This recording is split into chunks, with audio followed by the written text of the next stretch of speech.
why in the world am I doing this? Here I am risking my life unnecessarily. Why am I doing this?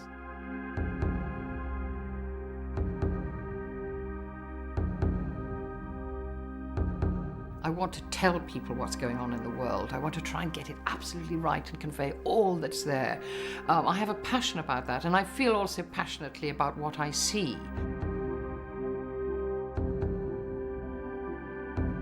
When journalists talk about a front row seat in history, that is literally what we had. From the balcony, we saw a unique historical era blown to bits. People think that being a journalist is glamorous. It's not. It's potentially very deadly work. I've been very, very lucky. Others, unfortunately, have not.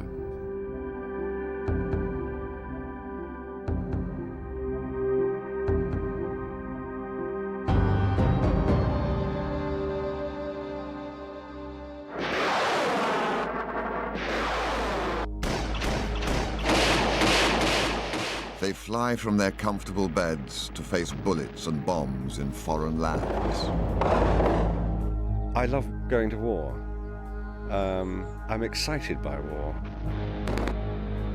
Fighting is the easiest story in the world to cover. It really is easy. It's very, very dangerous and may require being in good physical condition, but not much more than that, because it's happening for you. You have to say to yourself, look, I'm obviously not going to get out of this alive, so I don't need to worry about that. I can put that out of my mind. For journalists, war reporting is perhaps the most compelling work of all, but it's also a career that claims more than its fair share of casualties. We all got into this job because we wanted to make an impact, but you don't realize the impact that that might have, least of all on yourself. The effect on survivors was blind panic. I spent 5 days in Chechnya and I said, get me out of here. It was horrific. We think Bosnia was bad, we think Sarajevo was bad. I just thought, I can't cope with this. And I thought, this is absurd, absolutely absurd. We're going home, which is the place you go to after a war when you've been as lucky as we've been. Of course the demons are there, and I've been told that I scream in my sleep. You know. But I'd be fascinated to know who told you. And if you'll excuse me, I just want to break off because we've had some incoming sniper fire. In this program, we meet the war correspondents who risked their lives for us. After hours of shooting, Total panic. And we hear the stories behind the stories that have made our daily papers and news bulletins.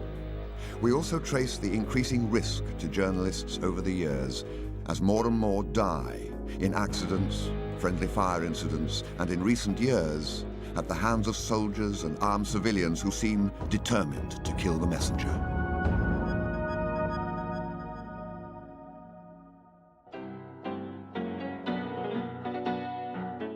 It was billed as the war to end all wars, and it was the first truly modern war, with tanks and chemical warfare and moving pictures and millions dead. But from a reporting point of view, nothing much had changed in World War I from the previous century. The reporters of those wars, embedded with the troops nearly a century before the Pentagon coined the phrase, did very little reporting as we now know it. For governments of the time had no desire for people at home to know the true horror of war. But reporters both then and now have been charged with being the eyes and ears, and sometimes the conscience of a nation at war. I've seen people killed in front of me, and even if they die quickly, it is a moment of intense, disgusting, obscene pain that no human being, man or woman, should ever have to go through. Wars represent, for me, the total failure of the human spirit. You see the most venal, awful things, and you see wonderful heroism and humanity and compassion, as well as hatred. Everything is there. There are others, many, many others in those places who are much more endangered than we are. The ordinary people, who have no choice whether they come or go, and for whom there is no glory and no front page and no Pulitzer Prize to be won. War reporting is the most competitive branch of journalism there is. There are winners and losers. One of the things I tried to do against the trend, especially towards the end of my years, was to get people to work together rather than to work against each other, because they were getting killed for competition and for prizes and to be reporter of the year. It's crap, and it's not worth it.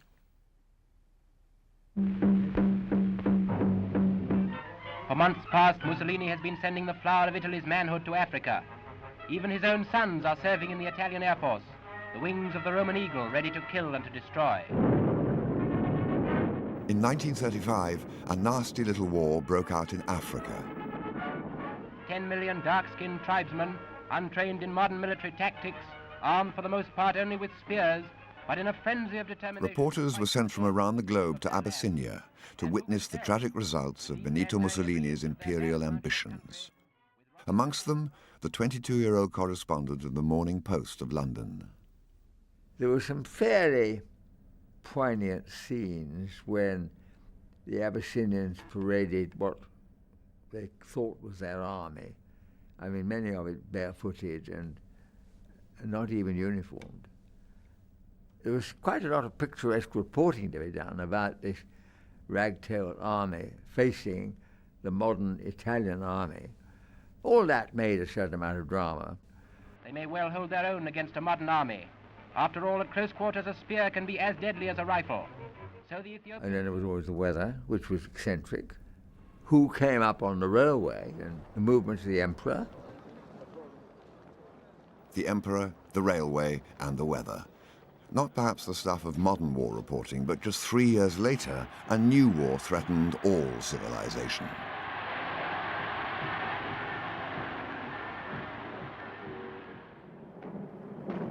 In the early years of World War II, when American naval convoys made their way to Europe, the exact status of the war correspondents aboard was somewhat ambiguous. They were given officers' uniforms with a big C on the arm. My first assignment shortly after Pearl Harbor was covering the Atlantic battle to beat the submarines, and I was on a battleship on the first major convoy going across, and I was wearing this uniform. And for a couple of days I kept going to the wardroom, and it seemed to me that it was a very quiet group. Matter of fact, it seemed to me they even quieted down as I approached.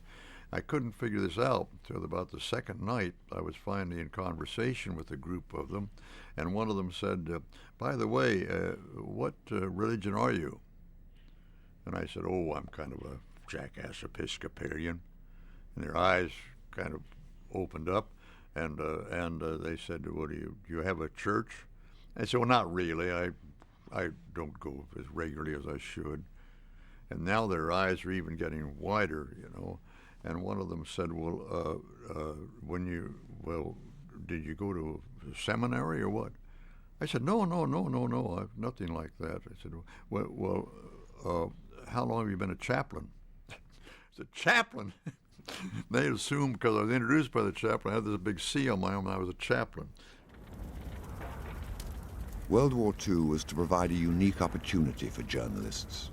Radios had arrived in every home, and a new breed of war correspondent emerged. Hello, America. This is Edward Murrow speaking from London. Men like Edward R. Murrow. This afternoon, the Prime Minister left his residence at number 10 Downing Street and walked... The last survivor of Murrow's team of reporters is Richard C. Hotlet. In 1945, Hotlet accompanied an airborne invasion of Germany, but got more than he bargained for. Probably the closest I came to being killed, we were hit by flak. It sounded like somebody hitting us with a sledgehammer. We were flying very low. Altitude is 800 or 900 feet. The number 2 engine was on fire, and the crew chief came out and rang the gong, and the gong on the B-17 was the signal to get out. And I quickly hitched up my parachute and followed one of the colonels out the door. I was the second one out. The man behind me did not make it. He had what was called a streamer. His chute did not open, and he hit the ground.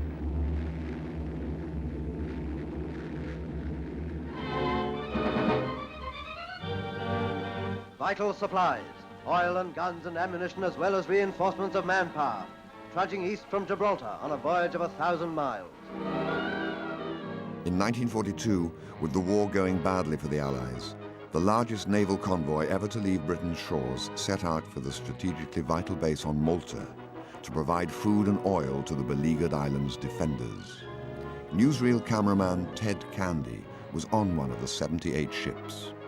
Once they reached the Mediterranean, the convoy was attacked by German and Italian planes and U-boats. Just 5 merchant ships got through, and Candy's, laden with thousands of tons of aviation fuel and ammunition, was not one of them. The deck opened like a beautiful rose on fire. I was on top of the wheelhouse, filming the attack, when the captain came out of the wheelhouse and said, "Abandon ship, every man for himself." And then I jumped straight over the side. The sea caught fire, and that was the only time I was really frightened. We had to report then that our cameraman Edward Candy was missing, believed killed. We have splendid news this week. He is safe. He was picked up and he reached the shores of Tunisia.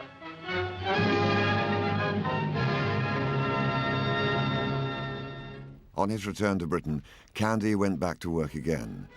And then in 1944, he was ordered to film the biggest military and media event ever, the D-Day landings at Normandy. Stars and Stripes reporter Andy Rooney landed in France on day 4 of the invasion. The first casualties are brought out. I think there were 6,000 people killed on D-Day alone. And I came in on D4, and it was one of the most wrenching scenes of my life. The Graves Registrations Unit, imagine working for the Graves Registration Unit, had brought the dead bodies, picked them up on the beach or right behind the beach, and had laid them all out in a row on the beach. And they all had olive drab blankets over them. And I just, it's such a memory for me. Here they were all lying there, boys all so different, and their feet sticking out with these GI shoes on. Their shoes all the same, and the boys so different. I never got over that, all dead. Still haunts you? It does. That's one of the few haunting memories I have of World War II. Those poor bastards who died on the beach, gee. Though they could largely go where they liked, the many thousands of accredited Allied war correspondents during World War II were still required to wear uniform and were subject to military orders and discipline. We had just hit a bump in our Jeep, and my helmet had flown off, and it had rolled into the snow in a field there. And I told the driver to stop, and I wanted to pick up my helmet. And I suddenly realized there were a bunch of signs there, all of them warning against mines, Achtung Minen, in 4 or 5 languages. And so obviously I wasn't going to go into that field just to recover a helmet. Even General Patton insisted on everybody wearing his helmet. He'd have to understand if he caught me, which he wouldn't, I thought. We hadn't gone a mile down the road, the crowded highway convoys, when here we heard a little siren, saw the little red light flashing, and here comes his Jeep, and they pass us. And sure enough, if they don't squeal to a stop, his aide is out of the Jeep, a colonel, pointing at me and said, "Okay, soldier, where's your helmet? Where's your helmet?" And I said, "Well, I'm not a soldier, I'm a correspondent." He went back to the Jeep, and you could see him explaining this to Patton. I could almost see Patton's lips, and I can tell you that they weren't praising the press exactly. For all Patton's anger, and in spite of all the danger, only 39 journalists were killed during the 6 years of combat of World War II.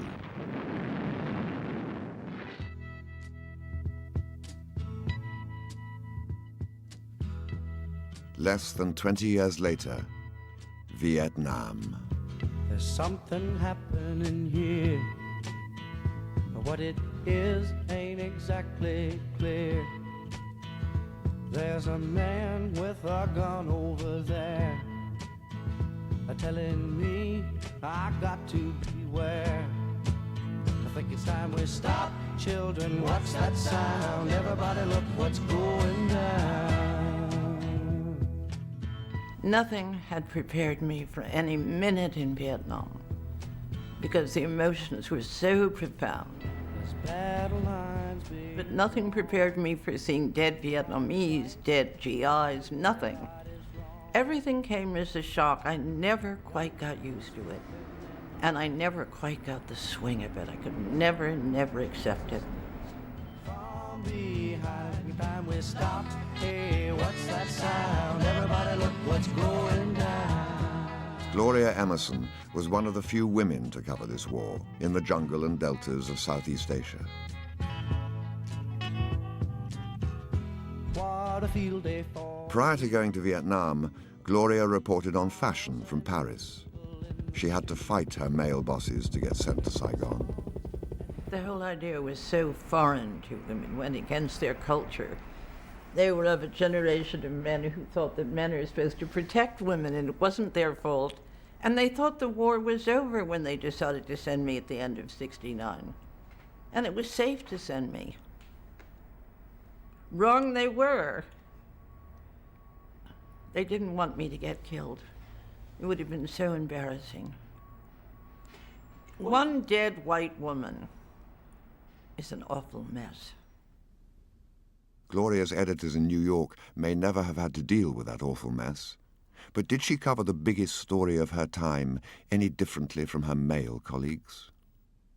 The male press corps was constantly following the American troops to report on any action in the field, as though this were the only way of testing themselves. But I wanted to write about the Vietnamese people in the South and how the war was touching them or not. And I had a brilliant interpreter, and we set off to do this, uncertain and trembling. And Vietnamese talked to us. I don't know why, but they did. No man ever wrote about the Vietnamese people. They considered it slightly effeminate to do that kind of a story when there was a real war going on in grenades and mortars and tanks and armored personnel carriers. So not for you the stories about the 101st Cavalry making it. Well, sometimes I had to do the 101st Cavalry. Sometimes I got caught up and there was an operation, and I had to go along. When the Americans went into Cambodia, I went along and got into trouble and was ambushed on Route 1 coming back, and they were very cross with me in New York, very cross. God damn it, we're in the middle of these guys. We seem to be pinned down by snipers. One, possibly two armed personnel carriers that preceded us in here have been blown. One behind us is a... The 700 or so reporters who went to Vietnam over the years had complete freedom to report the war as they wished. Right now. What'd they get hit by? I don't know. No comments. Take care. Seconds later, the boy is dead, blown to bits when the tank exploded.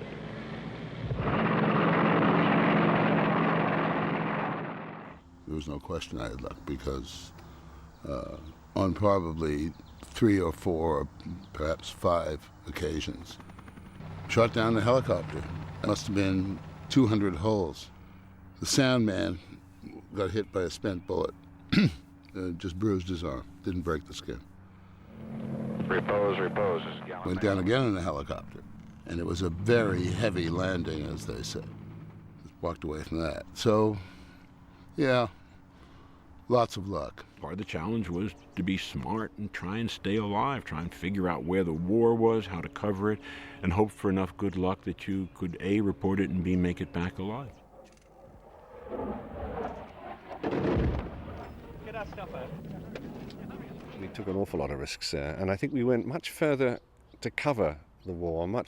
We took much greater risks then, personally, than I think people do today. If you don't have luck, forget it. Become a bus driver. You simply can't succeed in war reporting unless you're an immensely lucky person, and I am an incredibly lucky person.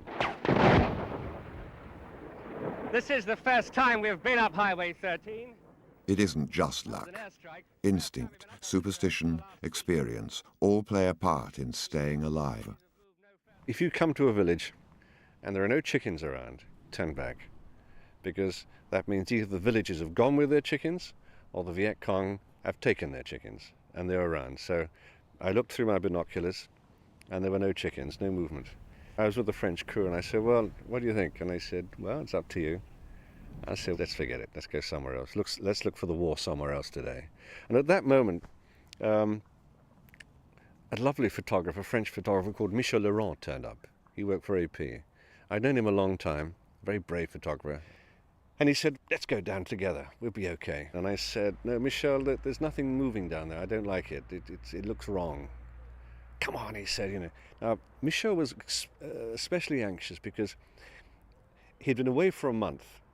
He'd had personal problems at home. He'd gone back to Paris and they'd sent a replacement. And that young replacement had got some great pictures.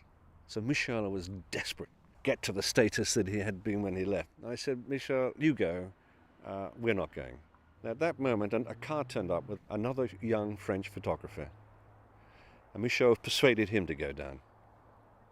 By the time he got back to Saigon, we learnt that Michel and the photographer were both dead. They'd gone into the village, they'd been fired at, that Michel was hit, the other guy was dead by that time, and as Michel got out of the car, they machine-gunned him down. Michel Laurent was the last of 63 journalists to die in Vietnam. I was prepared to die, I accepted the fact. I had a note in my pocket who to call. And at times I almost wished I would die. It'd be so much simpler. Just check out. Not have to make sense of the memories.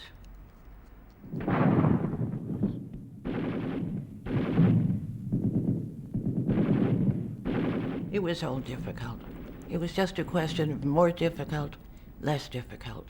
A blacker nightmare, a whiter nightmare. There is no in between. I see trees of green, red roses too. I see them blue. The war degraded us terribly, and it deformed us. To myself, what a wonderful world. Too much death, too many burns, too many blinded, too many amputees, too many prisoners. Too much beautiful land being destroyed by the bombings and Agent Orange. I didn't know it would cause quite so much pain for so long. Having pressured for so long to be sent there, does Gloria Emerson ultimately regret going to Vietnam? Yes. That's the question that endures. Yes. Would you be different if you hadn't gone? Yes.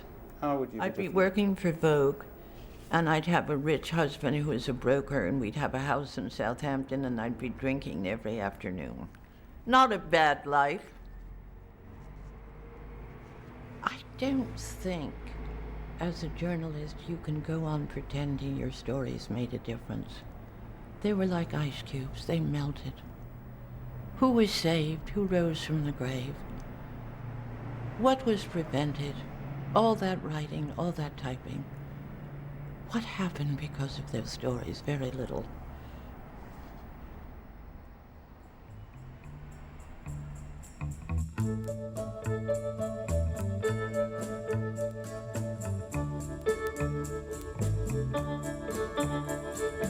You must leave now, take what you need, you think will last.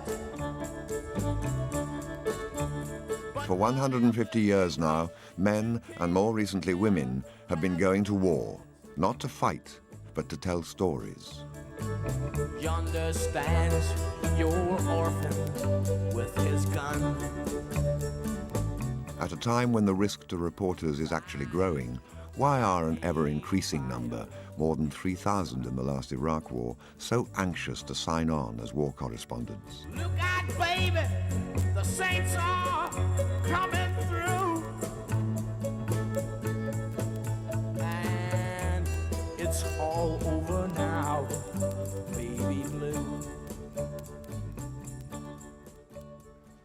You know it's exciting. You know that it's totally unpredictable. You also know that if it's happening big, it's going to be the lead story. I like every journalist, I like to be the lead story. I mean, what a privilege. You can say, stop, hang on, I'm going to tell you something, just one thing that's significant. Please listen and look. I mean, that's a fantastic chance. It's kind of the last adolescent profession, you know?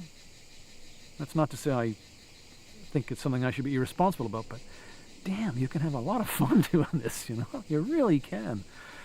Put aside all the horrors, and it's fun, you know? I fly to crazy places, I rent cars, I hand them back in terribly damaged condition. We rent 9 BMWs in 3 weeks in South Africa, covering the state of emergency. Everything from being stoned to hold sumps to petrol bombs to mad drunken Zulus hacking into the roof with a hatchet. You know, and I didn't have to pay for it. All I had to do was survive it, you know? You scared? You scared? Surviving modern warfare, with its factions, zealots and martyrs, is getting more difficult for reporters. Combatants on all sides are increasingly disregarding the idea of an independent media, if it ever existed. Many parts of the world don't like us anymore. This sort of magic about journalism, I think, has evaporated. There are factions, and there are some governments around the world who wish we were not there, and there are some who wish we were dead, as bluntly as that. We are ATM machines. We carry lots of money. We carry lots of expensive, shiny equipment, so we're a target for robbery as well. But I think the underlying reason is that there are large parts of the world that don't like us and hate us, and that is very scary. In the Nicaraguan Civil War 25 years ago, when the US-supported dictator Anastasio Somoza battled it out with left-wing Sandinistas, one reporter sent to cover the conflict found himself suddenly under fire.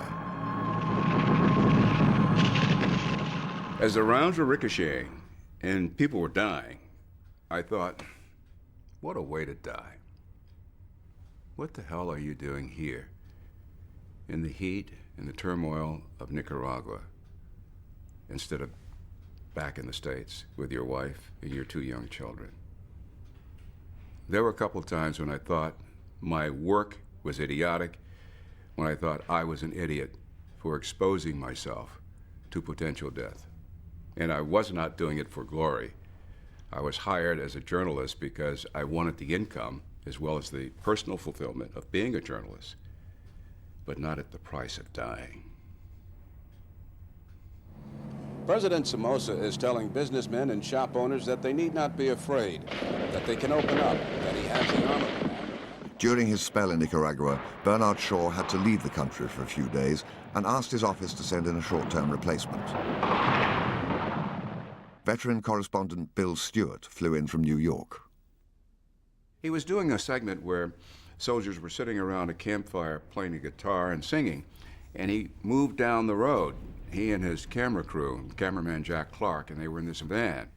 He had the band stop, and on foot he approached this guard checkpoint, and he showed his press pass, periodista, journalist, and this one soldier with an M16 rifle pointed at him and told him to get down on the ground. Well, Bill first knelt, still saying, I'm a journalist. And the soldier pointed again to him to lay prone on the ground, and he did.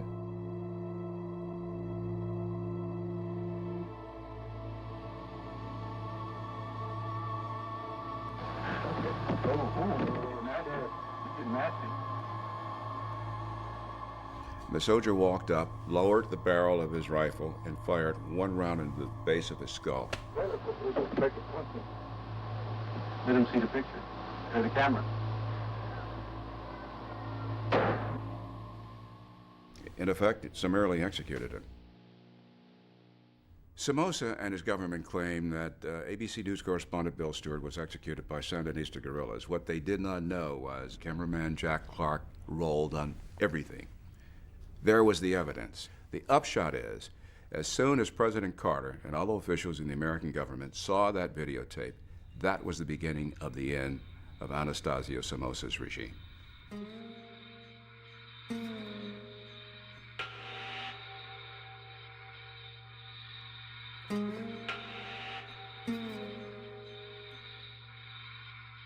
I had not called New York and asked that they send in someone to cover for me, Bill Stewart would be alive today. I'm convinced of that.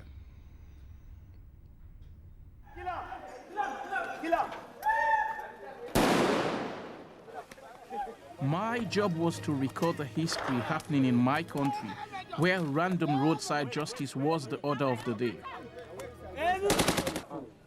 Sorius Samora is a unique war reporter, an African reporting on African wars for a world audience. The election slogan was, "The future is in your hands." So the rebels chopped the hands off anyone they could find to stop them from voting. When Sorius went to Liberia to report on their civil war, he was thrown into prison as a spy. I was tortured. They brought knives, threatened to cut open my chest, eat my heart, and use my blood to write Christ Samura. You know, espionage in Liberia during war means death. You know, you have to face a firing squad. So we were charged with that, and we went to court. And even with all the very powerful lawyers we had from the UK and Liberia, nobody could listen to them. The verdict was that we should be taken into prison and we should be shot. But fortunately, like I said, we had all these powerful backings, and that made a difference. But for me, it wasn't about us. It was about those people that might still be languishing in there, and they had nobody to talk for them. As far as they were concerned, this child was the sniper. He would be shown no mercy. How can you forget those traumatic events? How can you forget looking at an 11, 12-year-old boy being beaten by 6, 7 very, very grown-up military men? How can you forget seeing a pregnant woman having her stomach split open because they want to see what sex? How can you forget a 9-year-old boy being forced to rape his own mom? How can you forget things like those?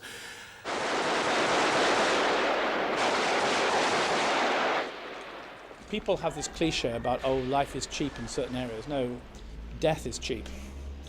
It's very easy to be killed. It's very, very easy to get killed. And sometimes, of course, you can do nothing about it. A house comes down on top of you.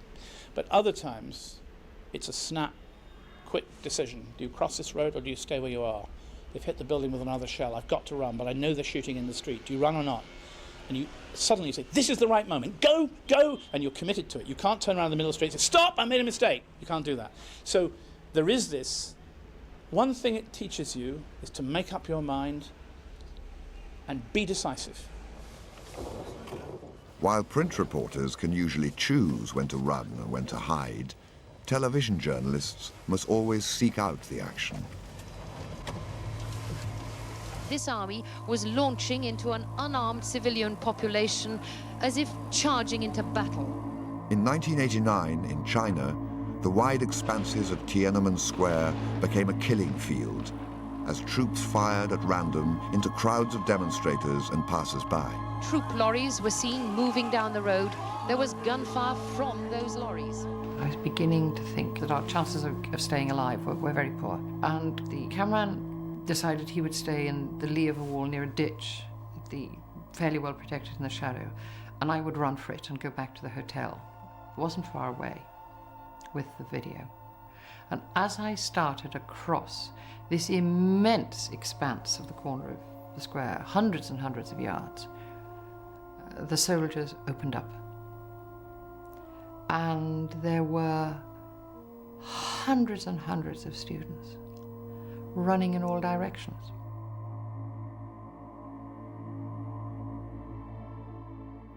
Total panic. It was terrible.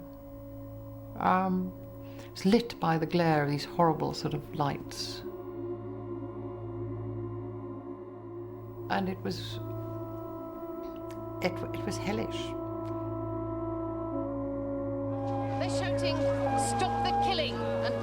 government. Someone collided with me. I was stunned into me at full pelt. I was going at full pelt. And he went down. I fell right over him. I felt also pain when I went into him. And later on I discovered the whole of part of my elbow was ripped away. Not a graze, but a sort of burn through it. And that was the bullet that had hit him. I fell over him and he was dead.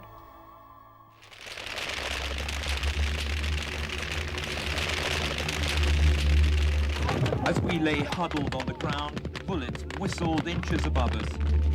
Surely the big question inevitably asked of all reporters who go to war is whether or not they feel fear as they deliberately put themselves in harm's way for the benefit of their readers, listeners, and viewers.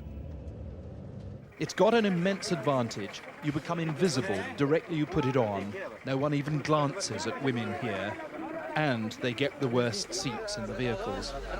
What goes through the mind of a war reporter as he sets out once again to bring home tales from the front? What I do know is that there's only 3 really bad times. One is the night before you leave, and you spend what you think may be your last night ever in your own bed. The second is when you say goodbye to your wife, your partner, your family, whatever, and you head out on your own. That's a bad, bad feeling. And a third time is when the wheels of the plane touch down wherever you're going, and you think, right up until now, I've been able to pull out of this. I've been able to remember a prior engagement. Now I'm here, I'm stuck, you know, and there's an awful sinking in the stomach. You definitely feel different shades of emotion when you're trying to take cover when there's random shelling. Some bastards up in the hillsides, you know, and there are shells coming down. They're landing, you've no idea where, because you don't know what they're aiming at. They're just plonking stuff on the town, especially if it's mortars, which fall anywhere. It's a guessing game, and it's very unsettling. You can also find yourself facing someone with a gun, and you know by his words and appearance, his demeanour, that he intends evil against you.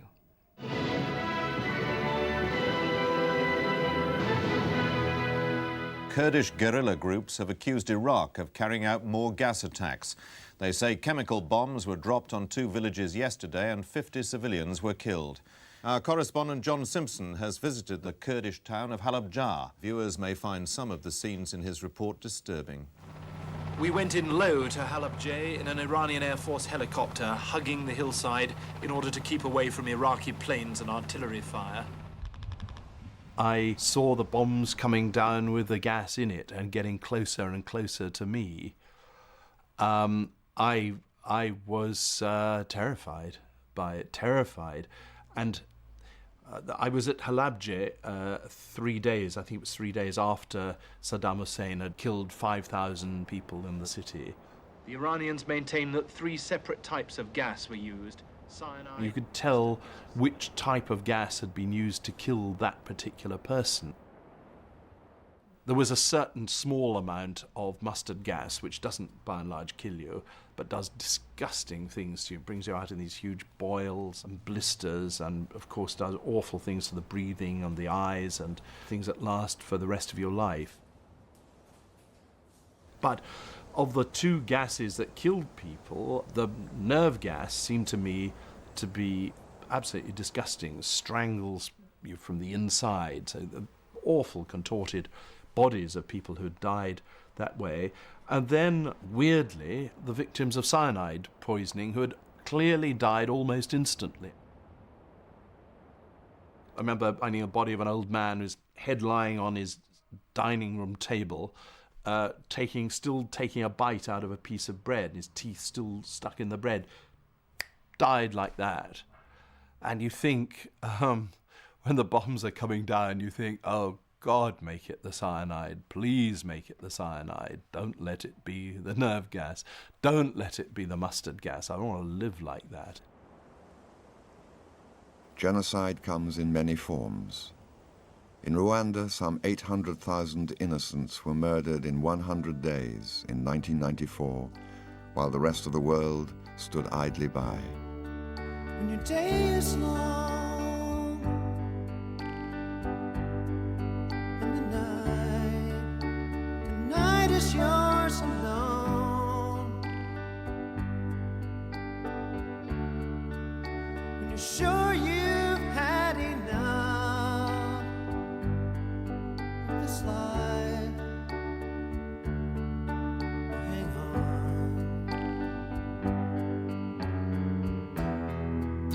Don't let yourself go.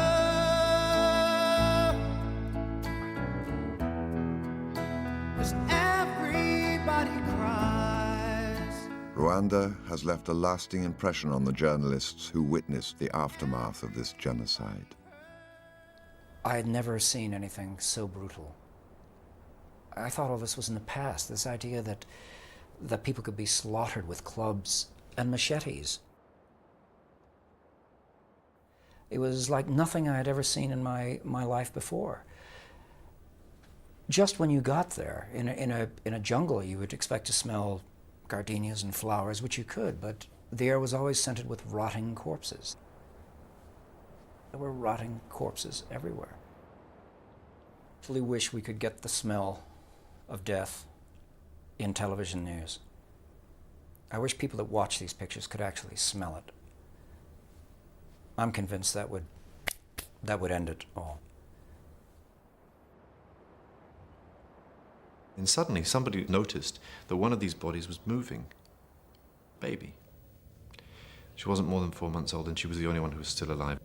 She had a big gash on her head, big cut, and I remembered blades of grass and dirt had got into this cut.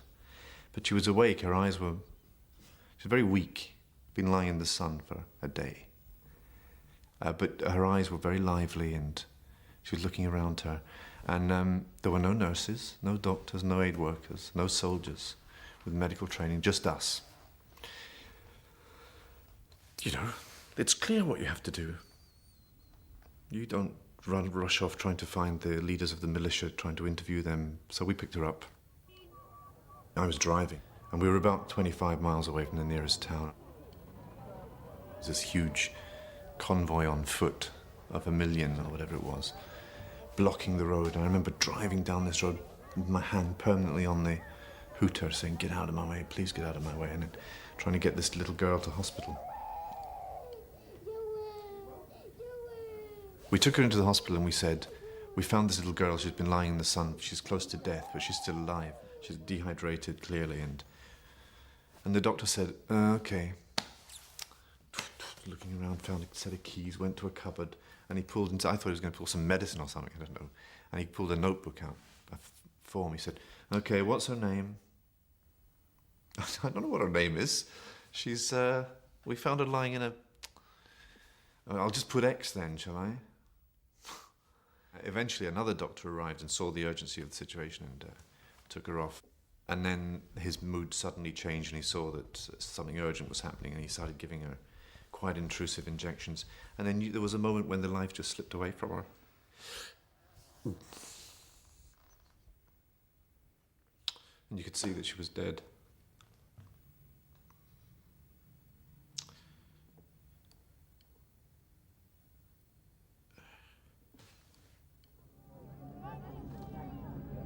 This war between Hutu and Tutsi left nearly 1 million, mostly Tutsi, dead. And 1 million more, refugees, mostly Hutus, on the move and in camps.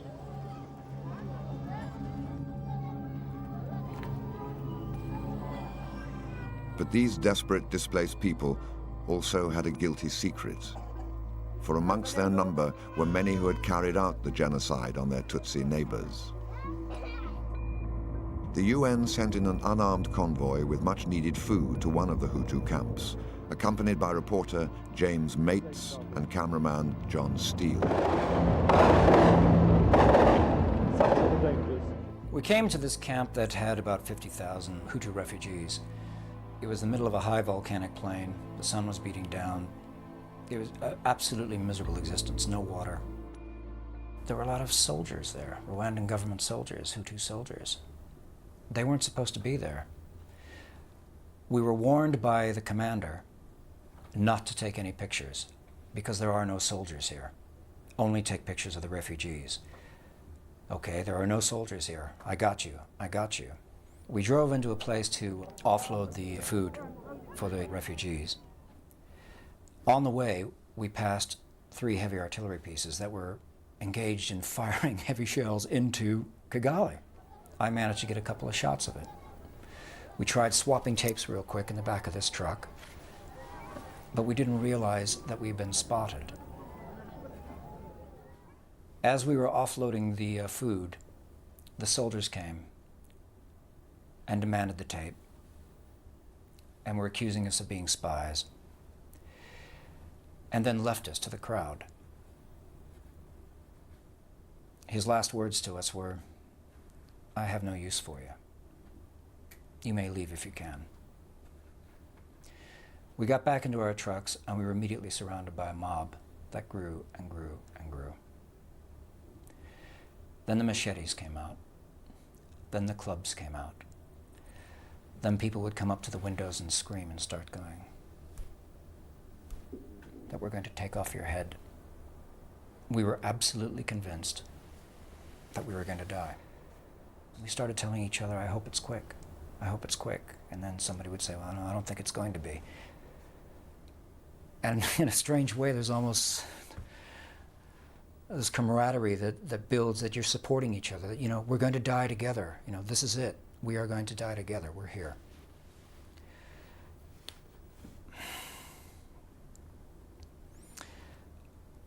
Out of this crowd, this fellow appeared in the window in a dark suit and an umbrella and a briefcase.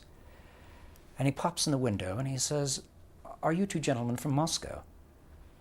Hello, you know, excuse me? And he says, the gentleman in the truck behind you, said that you're from Moscow. And James and I had both worked in Moscow, so we're chatting. And he's looking around at the crowd and he's saying, "Where are the soldiers? They shouldn't have left you here. They know what would have happened." And he said he was a school teacher and he would try and help. And he walked out into the crowd, and by now it's like 1,500 people, I guess, and they are dancing, they are getting themselves worked up. You know that they're going to kill you. They're just waiting for the right moment to do it. And he started talking to them and saying they're not the enemy. They're not with the Tutsi. They've brought food. Would they, if they were enemies, would they bring food to the Hutu? If you kill them, there'll be no more food.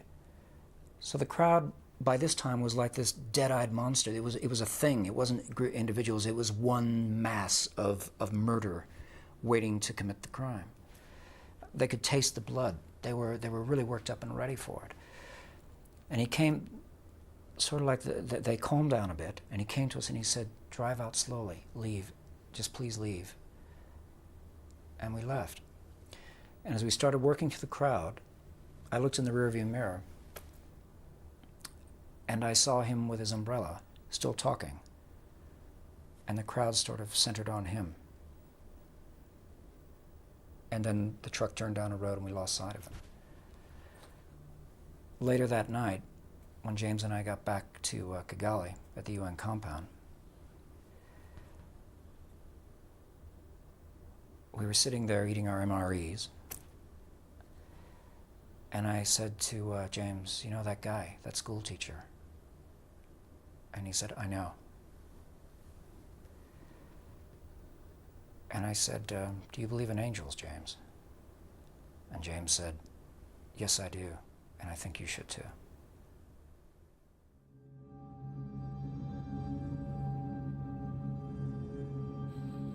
We in the West have perhaps become used to death in Africa.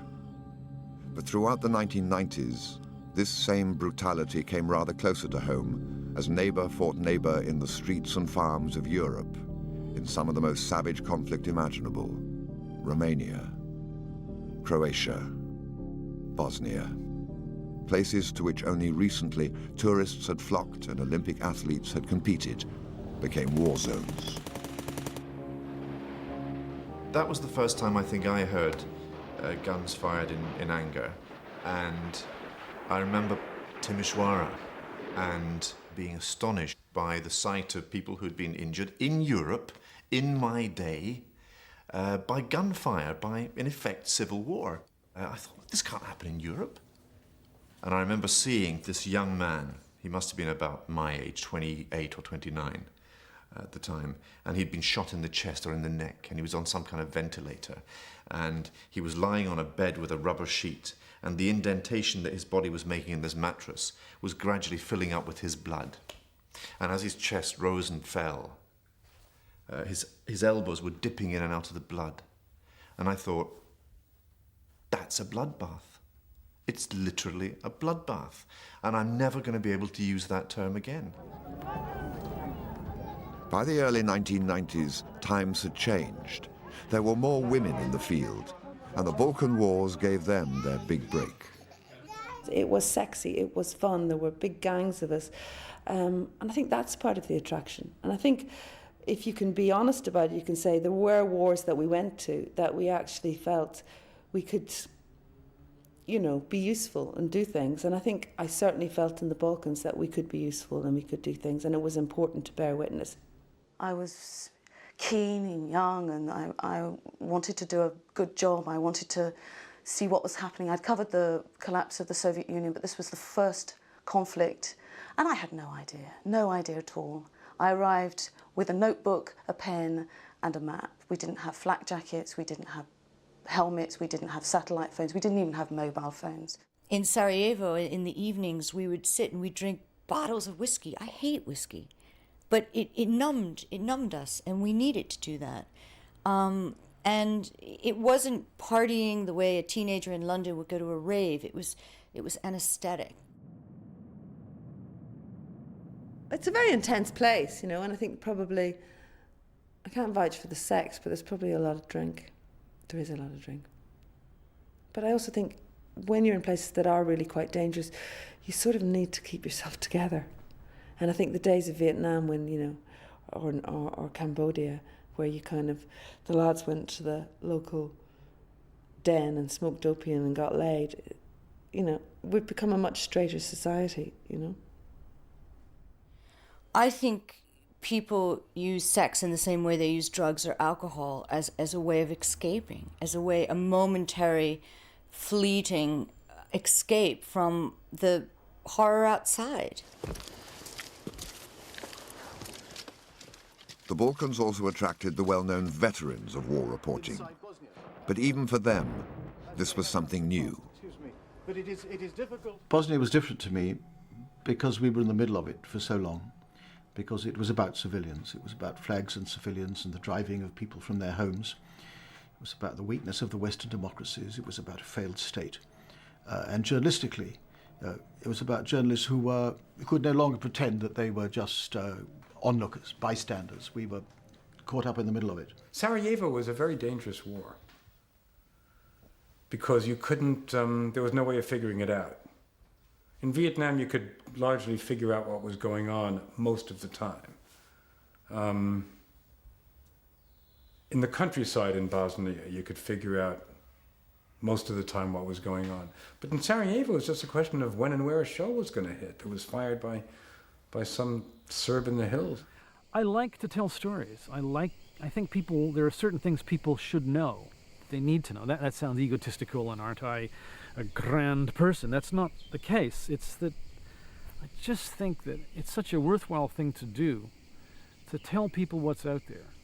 Because you're not going to change the world, but at least, for example, in Sarajevo, I think we all thought, at least no one will be able to say we didn't know, because by God you did, because we told you.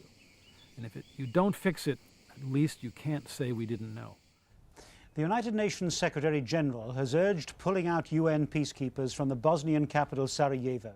The attack on the Red Cross in Sarajevo earlier this week, a blatant sign that no flag and no charity is respected in this conflict. Late last night, to the huge relief... By the 20th of May 1992, after suffering unprecedented casualties, the Red Cross, the UN, and the International Press Corps had all decided to leave Sarajevo en masse. There would be no independent outsiders to bear witness any longer. But one reporter changed his mind and returned. I got into the heart of the city and abandoned my car, which was very shortly thereafter hit by a mortar and destroyed. So now I was in the same position as everybody else in the city. And I knew that my paper would be very unhappy with my being back there, having left and having no agreement to be back. And I calculated, since it was a Friday, that they wouldn't even notice where I was until the Monday when the senior editors were back in the building in New York. So I had 48 hours to tell the story of this astonishing medieval attack on a great European city. The whole city was aflame. And I was just about to write my story when a young boy in the flat where I'd taken refuge came running and said, "There's something you've got to see." It was about 4 o'clock in the afternoon of the Sunday. And I said to him, "I really, I've seen enough. No, you must come." So with a certain amount of ill humor, I followed this boy and headed up what's called the walking street to the point where a few days earlier a Serb mortar had hit a crowd of people queuing for bread. There, to my astonishment, in this utterly deserted street was a man in full evening dress on a steel chair right on the spot where the mortar hit, playing a cello, playing Albinoni's Adagio. I was terrified to be there. I hid in the lee of the buildings on the side from which the artillery fire was coming, and there was literally mortars exploding into the masonry all around it. When he was done, he picked up his cello and came over to me and said, "What on earth are you doing?" He said, "Well, you know that many of my fellow citizens died here, and I am the leading cellist of the Sarajevo Symphony Orchestra. And that's all I know what to do, is play a cello."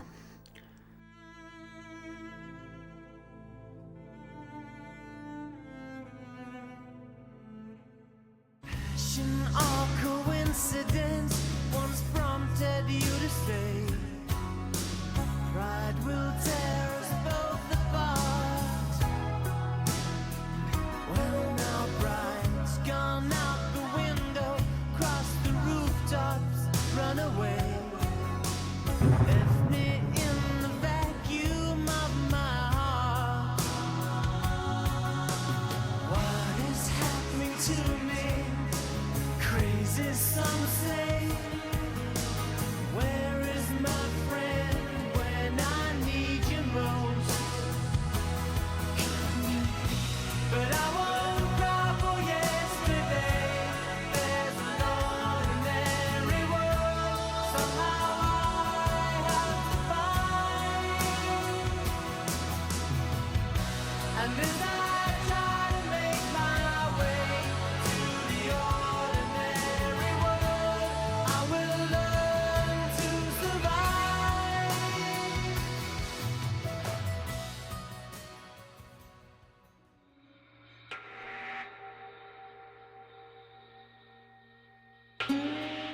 Sarajevo was a turning point for reporters covering war.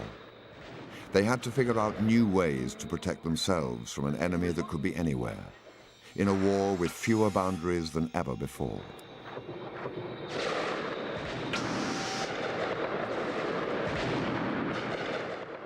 Everything changed for me in the summer of 1992. I was driving across the airport runway in Sarajevo, which was a free fire zone, no man's land, in my Vauxhall Carlton, and got quite badly shot up. And the Vauxhall Carlton actually stopped one of the bullets, to which I wrote later and thanked Vauxhall for making an armoured car without knowing it. But I could very easily have been killed. And I got in touch with the BBC and said, "Look, we've got to have an armoured car." And they got me one in 2 weeks. And that wasn't enough. We had to have flak jackets and so on. And we militarised ourselves in very short order. The armoured vehicles and the flak jackets may have helped save journalists' lives, but they came with a cost attached. Sarajevo is a formal town, so we thought a navy blue vest would be appropriate.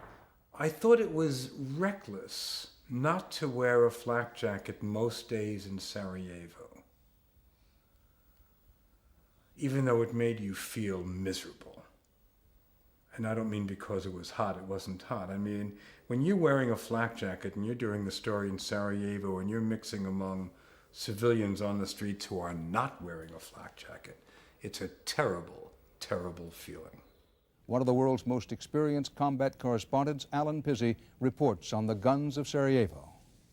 The opposing front line is only 50 yards from here, and the only contact the two sides... It's a double-edged sword. Flak jackets are a tool. They should not become a prop. And unfortunately, I think they've become a prop. A lot of people go out there and think, I'm a war correspondent because I've got a flak jacket.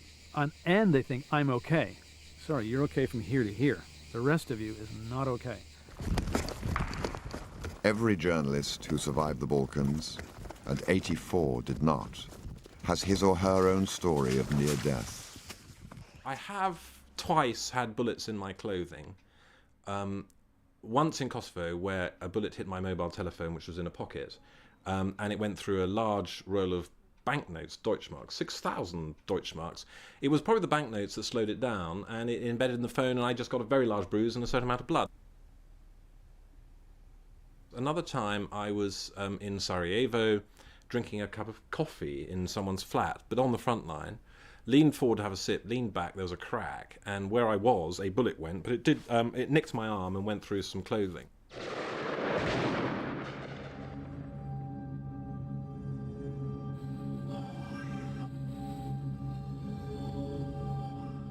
The Balkan Wars, more than any other modern conflict, left the present generation of reporters with indelible images of the violence and destruction.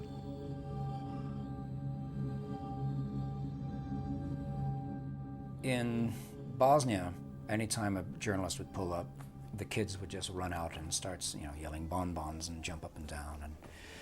And we all carried little candies with us, and we, throw them to the kids. And I took some candies, and I was passing them out to the kids, and there was one little girl. And she was holding my hand and squeezing it. And she just looked at me. She had this big smile on her face. Just a lovely, lovely girl.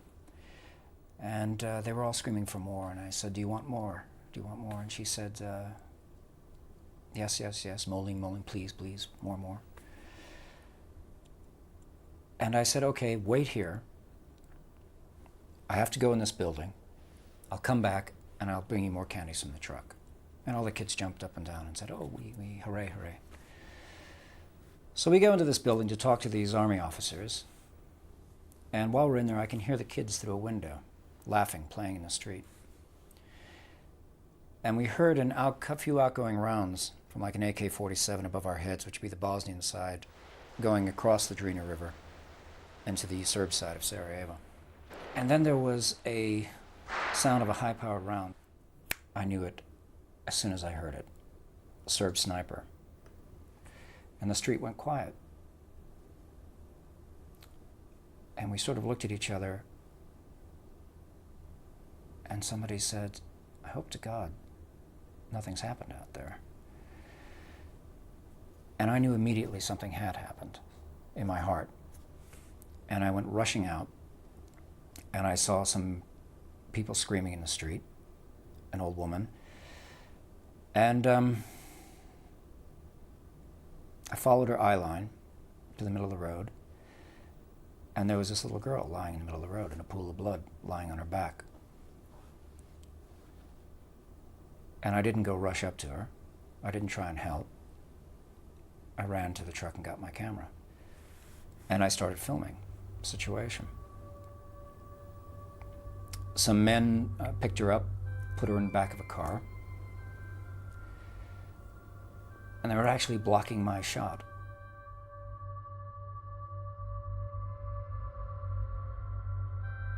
And I grabbed one of the men in the back of the shoulder, yanked him back, and I went in with a camera. And I was looking at her through the eyepiece.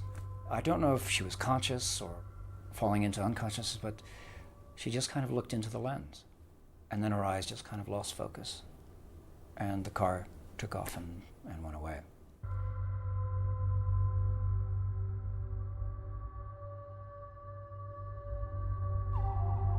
Today, in a street just a few hundred yards from here, a sniper claimed his latest victim. A young life ended with the squeeze of a trigger. In Sarajevo, they'd started to think the senseless killings were over. Instead, Mirella's neighbours wept in frustration and anger. "You're killing innocent children," this man screamed. "Why don't you shoot me instead?" At the Kosovo hospital, the innocent schoolgirl was already a statistic. And I was cleaning the dust off the front of the lens. And I was looking into the glass of the lens, and just dust. And the more I looked at the lens, the more something hit me. And I was seeing my face in the lens. And I was looking at my eyes in the lens. And then I realized that that girl had seen herself in the lens, my lens, as she was dying and bleeding.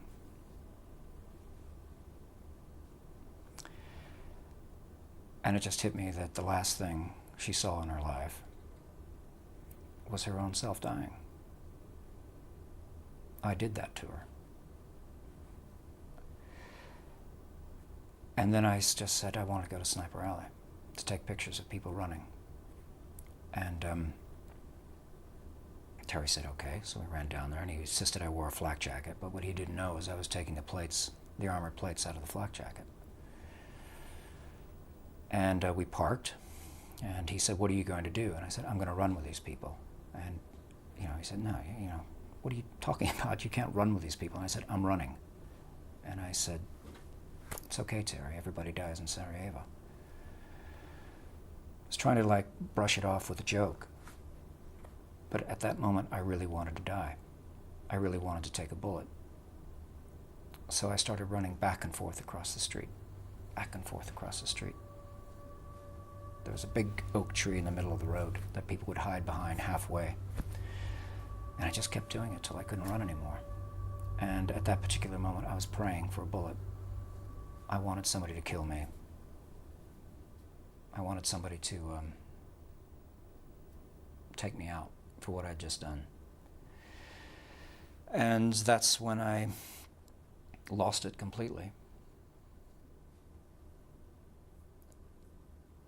And everything was a bit of a blur for the next few days, until I wound up on having a nervous breakdown in Heathrow Airport in London. For Mirella, the day had started with sunshine and friends. It ended alone in a hospital mortuary. John Steele's most graphic pictures of Mirella Plotic, the little girl he filmed that day, were never broadcast and have now been lost. But her image is with him forever. A correspondent, a reporter, a scribbler, a sound man, even a stills cameraman can turn away. The nature of television is that you have to let the action happen within the frame, which means you have to concentrate, which means you have to count, which means you have to stare. And you keep looking for pictures and looking for pictures, which means you have to just look at this stuff. You have to look at the blood, you have to look at the carnage, you have to look at the suffering, you have to look at the faces screaming at you in pain. And you take that in. You are the camera. It goes from the lens, through the eyepiece, into your eyes, into your brain, into your heart, into your soul, and it never leaves. It stays there forever.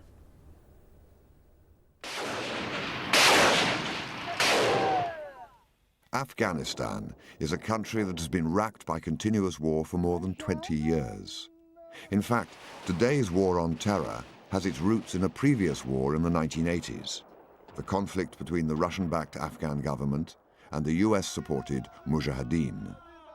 That earlier conflict gave one reporter an unusual introduction to a man who would one day become the world's most notorious terrorist. This is the outskirts of the former Soviet base of Samarkand. The Mujahideen are desperately fighting to hold on to this whole area. While we were filming, an extraordinarily tall and very, I thought, absolutely hypnotizingly beautiful figure came forward, as a man with a beard and in his 30s, I suppose, and this wonderful white clothes. I mean, how he managed to keep them so white and under such difficult conditions, God knows. And he got up on a wall and he started shouting and sort of haranguing the Mujahideen. And after a bit, I said to the interpreter, quite sort of innocently, "What's he saying?" And he says, "Oh, he's saying they should kill you." And I thought, wait a moment, you, why shouldn't they kill you as well? You're the interpreter. Then I realized it was just us, the foreigners, the infidels. And they had a vote about it. There were 7 of them, and 3 voted in favor of the proposition that they should kill us then and there because we were infidels, and 4 thought, on balance, business before pleasure, let's carry on mortaring, and then, you know, after that we can see. This figure in white was furious and stormed off and went over to a truck driver who was sitting there in a truck that had delivered all the munitions for the Mujahideen. And he was talking to him, shouting at him. We could hear that. I said to the interpreter, "What's he saying now?" He says, "Oh, giving him $500 to come and run you over." We waited, but the driver then shook his head and smiled. And this figure in white went off in a terrible state, and he was sleeping there on a bed in a sort of barracks there, and he lay down. We all followed in afterwards, the Mujahideen and us and everything. We saw him beating on his pillow and weeping in frustration. You know, I want to kill these people. Why can't they let me go? Anyway, I mean, I didn't think very much more about it until I saw the first photograph of Osama bin Laden that was published in the papers. And immediately you couldn't forget those sensationally handsome features.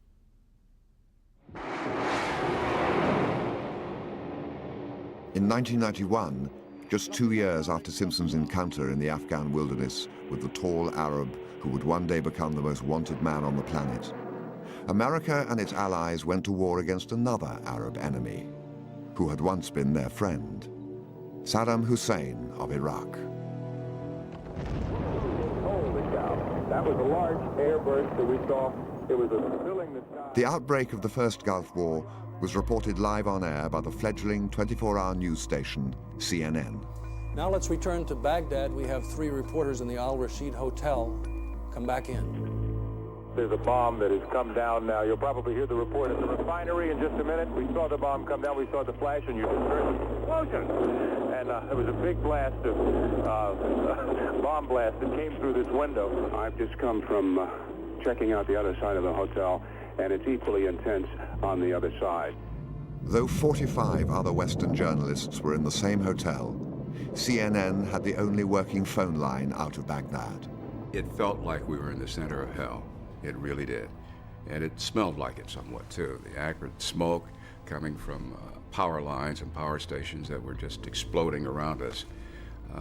And I had made my peace with the fact that I could be dead by morning. In fact, Tom Johnson, then the president of CNN, said that he did not expect the 3 of us to survive the night.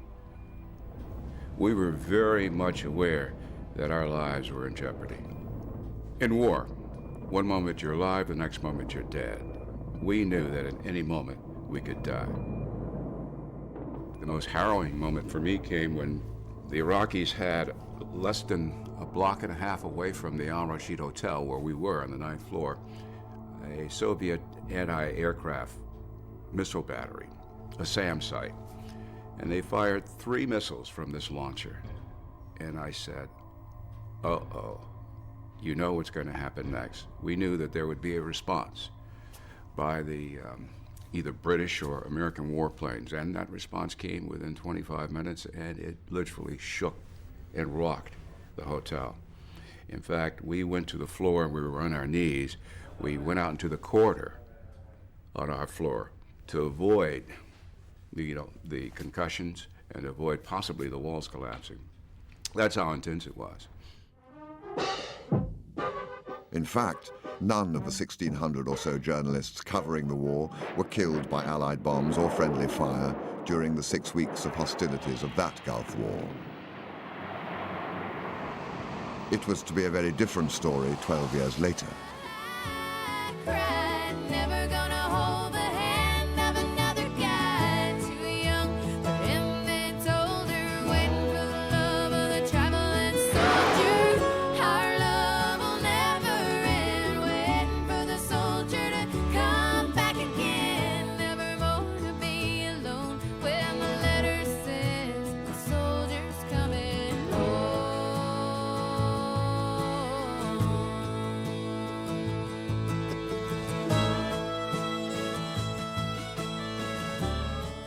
days we'd camped in the desert, watching the military build-up as tanks and troops edged closer to the Iraqi border. Now it was... Terry Lloyd was one of the most experienced war reporters of his generation. Terry Lloyd went to war again in March 2003. Our route would take us in the tank and tyre tracks of the Royal Marines and the US Expeditionary Force, who'd crept into battle positions during the dead of night. Terry deliberately chose not to become a so-called embedded reporter with the British or Americans. Instead, he and his crew hired 2 jeeps and worked as independents or unilaterals. On the 22nd of March, he filed this report. This, until a few hours ago, was an Iraqi frontline stronghold. Nothing much to see, just a couple of porter cabins where the Iraqi flag still flies. But now the British... The next day, Terry and his crew set out for Basra. Shortly after passing some American troops, to their surprise, they then saw in the distance a small group of Iraqi soldiers in pickup trucks. And then suddenly I see to my left a car driving right next to me with some Iraqi soldiers in there. And they're looking at me, and I'm looking at them, and they're giving me signs like thumbs up and showing they do like this direction, thumbs up. And just at that moment, really heavy gunfire starts, coming from sort of 2 o'clock, that position. First thing that went was the front window. I dug down straight away. I went under the steering wheel. I protected my head, and I remember that the whole interior of the car was blowing into pieces. It was absolute nightmare. I mean, I was absolutely sure I was going to die. I was absolutely sure. And I looked to the right, a split second later, and Terry Lloyd is gone. He's not in the car anymore. The car is still going automatically. I mean, I kept my foot on the pedal, I guess, and it goes off-road. I don't know. You lose your orientation as well, and then eventually the car stops. I look up and I see that the whole rooftop is on fire. I jump out just on time because then the big fire started. It sort of exploded. Terry Lloyd's body was later recovered, but the other 2 crew members have never been found. We got a critical patient, needs to get out of here. Get back! Of the 15 journalists who died and 2 who are still missing from the 43 days of open hostilities, 5 were killed by so-called friendly fire and 5 by Iraqi forces, with 1 more the victim of a Kurdish suicide bomber. It is the highest journalist casualty rate per week of war ever. By far the largest number of dead reporters, 10 in all, met their end in Saddam's capital, Baghdad. And those who reported the war from there always felt they were the most vulnerable. There were personal issues of safety that just simply cannot be underestimated with this war. This is not just a straight danger from bombs and bullets. The dangers were from the use of weapons of mass destruction. The dangers were from chaos, from civil disorder in the wake of regime change, and carrying British and American passports, don't forget. And the danger was also of being used as human shields by a state that was about to be destroyed. There was to be no massacre of reporters or hostage-taking as Saddam's state was destroyed. Instead, the Iraqi National Guard and Saddam's henchmen appeared to disappear into thin air, for the time being at least. Then, on April the 8th, the day before Baghdad fell to American troops, tragedy again struck the press corps. Journalists reporting this conflict in Baghdad have also been targeted. The offices of the Arab satellite TV channel Al Jazeera were hit by missiles, killing a reporter and wounding a cameraman. It was the second time Al Jazeera had been bombed by the US Air Force, the first occasion being in Kabul during the Afghan War. I think the shock was much greater this time round than Kabul, by far, basically because we lost a very dear and what we believe a talented colleague. But more importantly, we felt safe. Since before war broke out, we have been in communication with the Pentagon. We've given them all relevant details. The location of our office in terms of longitude and latitude, the height of the ground, the name of the street, the name of the building, the number of the building, a description of the surroundings. So we were very shocked to learn that actually, in spite of all this information, the commanders on the ground, or whoever took the decision, deemed it important to send out fighter jets to bomb a very well-known media bureau. It struck me at the time that to be in the Al Jazeera bureau would be an extremely dangerous place to be, because it was right in the heart of an area of possibly a square mile where the most serious battle for Baghdad took place on that morning. Unlike what happened in Kabul, where the attack on the Al Jazeera office was deliberate, there's no question about that, and in my view, utterly reprehensible. I think we are faced there with deliberate attacks on journalists to shut them up. Now, I mean, Al Jazeera is not my type of reporting. There's a lot about it which I don't like, but then there's a lot about Fox television I don't like, and I wouldn't advocate anybody bombing Fox to stop them reporting the way they want to report. Actually, if I'm honest about it and open about it, I think it's a war crime. I'd like to know who gave those decisions, and I would like to see those people prosecuted. We don't deliberately target journalists. We don't deliberately target civilians, flat out. Now, other forces in the world, I can't speak for them, but I can speak for any U.S. military force and say that that's absolutely certain. Hours later, an American tank fires at the Reuters news agency in the Palestine Hotel, where all Western journalists are based. The Americans say they were responding to sniper fire, but dozens of us were on the roof of the hotel and none of us heard any gunfire at all. Of all the places I've been to over the last 13 or so years, and all the different conflicts and awful images within those conflicts I've seen, the worst for me was seeing the dead body of Taras Prochus. I'd gone up to try and help. He was just lying there on his back, and where his camera had been, where the round had come in.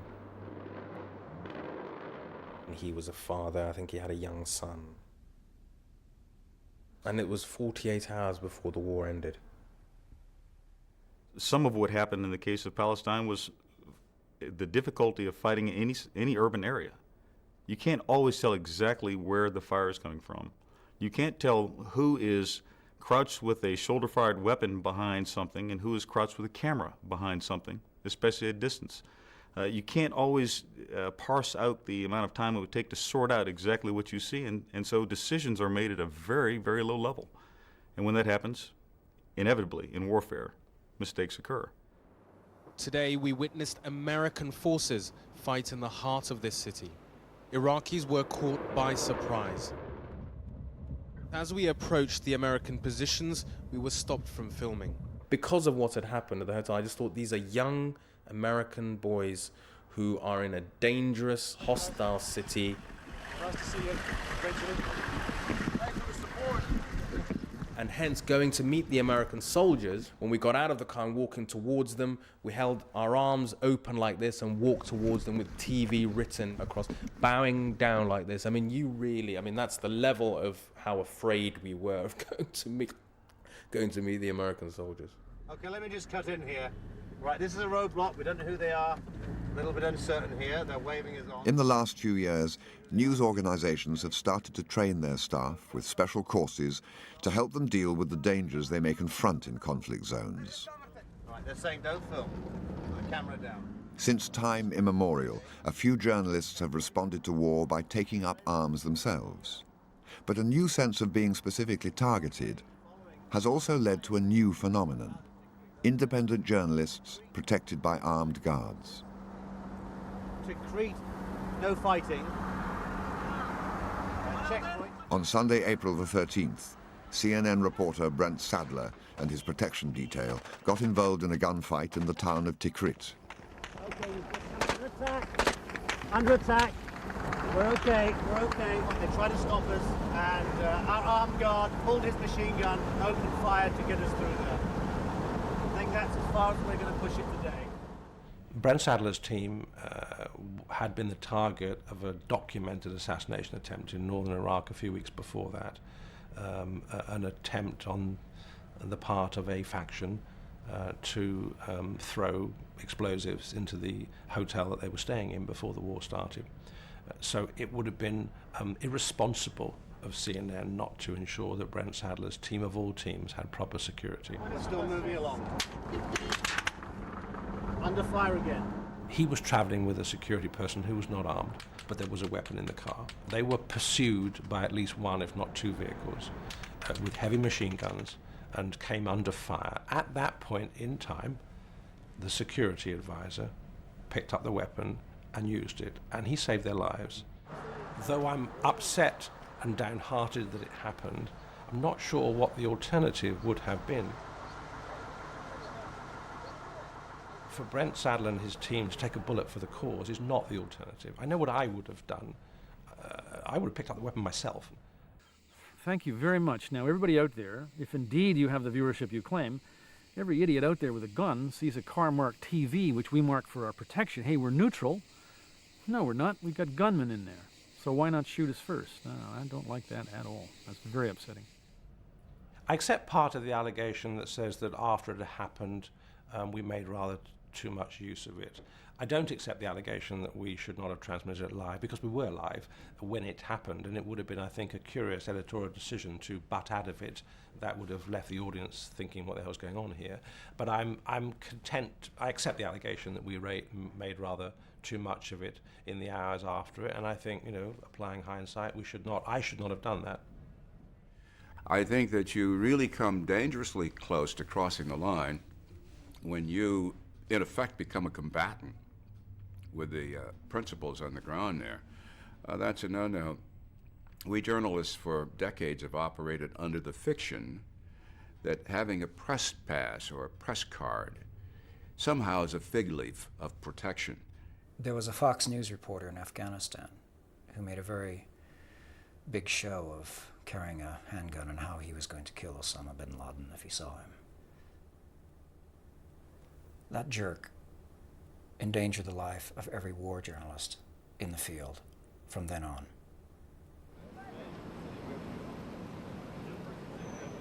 May 2003, near Washington, D.C. They have gathered to commemorate the journalists who died in action the previous year. 2002 was bad, 31 dead, but 2003 will be worse, far worse. The keynote speaker is the father of Daniel Pearl, the Wall Street Journal reporter kidnapped and murdered by Islamists in Pakistan in January 2002. In addition to being an innocent, unarmed journalist pursuing the line of his profession, Danny was killed for a purpose. To his killers, he represented the ideas that every person in every civilized society aspires to uphold: modernity, openness, pluralism, freedom of inquiry, truth, and respect for all people. With total contempt for norms of decency and morality, Daniel Pearl's kidnappers filmed him stating his Jewish heritage before proudly displaying themselves murdering him. With Daniel's parents' permission, we show part of that video. My name is Daniel Pearl. I'm a Jewish American. I come from, on my father's side, a family of Zionists. My father's Jewish. My mother's Jewish. I'm Jewish. This emphasis on the journalist's Jewish origins eerily echoes the anti-Semitism of Hitler and the Nazis. But ironically, Daniel Pearl's last words have made him a symbol of human dignity and freedom of choice. Few reporters die in quite such gruesome circumstances as Daniel Pearl, but there is no doubt that journalists at war are now all too often fair game for any combatant with a grudge. Award-winning cameraman and director James Miller made his reputation covering war. James's last project was to be a film about the effect of conflict on children. He concentrated in his films on the lives of individuals caught up in much bigger situations and gave voice to those people. He was a brilliant cinematographer and understood the power of the image, and it was important to him for people to see those people and their stories and to tell the story.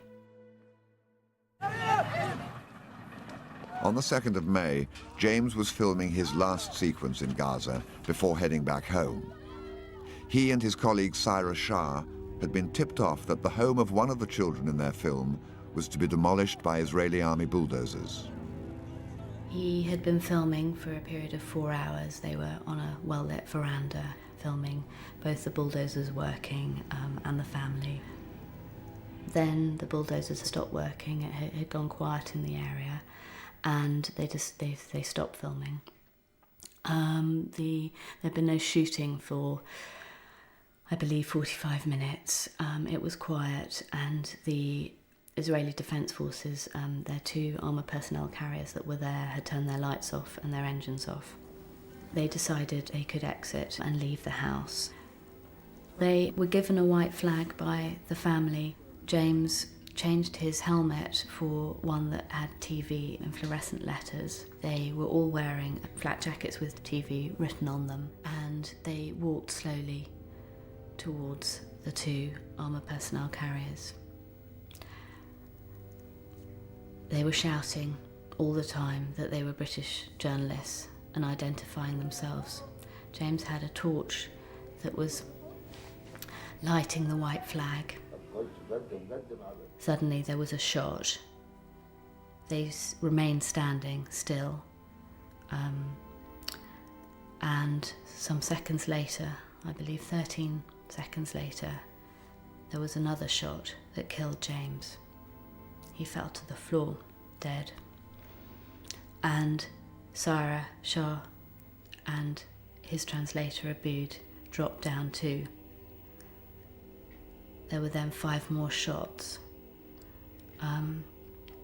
And Syra became aware of Aboud shouting loudly, and then they began to realise that James was hurt. There's a very small area between a flak jacket and a helmet, which will mean that a shot is fatal.